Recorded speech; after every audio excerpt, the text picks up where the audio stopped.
മാറ്റിലാണെങ്കിൽ നമ്മുടെ അനിയാണെങ്കിൽ നന്ദുവിനെ കാണാനായിട്ട് ഓടിയെത്തുകയാണ്. നന്ദുവിൻ്റെ മെൻ്റൽ ഹെൽത്ത് എന്ന് പറയുന്നത് അനിയെ നഷ്ടപ്പെടുമെന്നാകുമ്പോൾ അതാകെ തകിടമറിയുന്നുണ്ട്. നമ്മുടെ നന്ദു ആണെങ്കിൽ പൊട്ടിക്കരഞ്ഞ് ആകെ സങ്കടപ്പെട്ട് നിരിക്കുകയാണ് എന്ന് കാണാനായിട്ട് സാധിക്കുന്നുണ്ട്.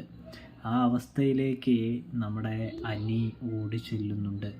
അനി ഓടിച്ചെല്ലുമ്പോൾ പെട്ടെന്ന് തന്നെ നമ്മുടെ നന്ദു ആണെങ്കിൽ അനിയെ ഓടിച്ചെന്ന് കെട്ടിപ്പിടിക്കുന്നതിലുപരി നിൻ്റെ നിശ്ചയം കഴിഞ്ഞോ എന്ന് ചോദിക്കുമ്പോൾ അതൊന്നും കഴിഞ്ഞിട്ടില്ല, ഇനി അതൊരിക്കലും നടക്കുകയുമില്ല എന്ന് നമ്മുടെ അനി നന്ദുവിനോട് പറയുമ്പോൾ നന്ദുവിന് ആശ്വാസമാവുന്നൊരു കാഴ്ച കാണാനായിട്ട് സാധിക്കുന്നുണ്ട്.